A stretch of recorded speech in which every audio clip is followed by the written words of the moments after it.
আমাদের উপদেষ্টা সাহেব আসিফ মাহমুদ ভুইয়া সে বলছে যে আমি থাকাকালীন বিসিবি বা ক্রিকেট ধ্বংস দিতে পারি না। উপদেষ্টা সাহেব হয়েছে আজকে 9 মাস, হয়েছে আজকে 9 মাস।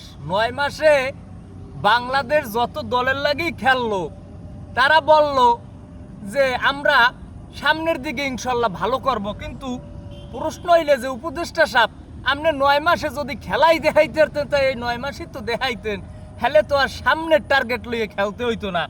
যাই হোক, সামনের টার্গেটের দিকে আমরা তাকাইয়েছি, আর উপদেষ্টা সাহেব আপনার দিকেও আমরা তাকাইয়েছি, যাতে সামনে বাংলাদেশ ক্রিকেটটা একটু ভালো কিছু করতে পারে। ভালো কিছু যদি না করতে পারে তাহলে এই আবালগুলোরে বেতন দেওয়ার লাভ নাই।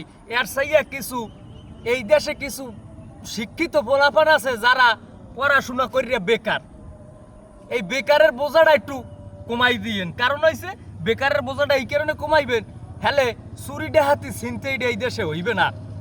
তাহলে এই যে এগো বেতন না দিয়া এই বেতনটা বেকার দিয়া প্রয়োজনে বেকার ভাতা চালু করে দিয়েন, কারণ আমিও একজন বেকার।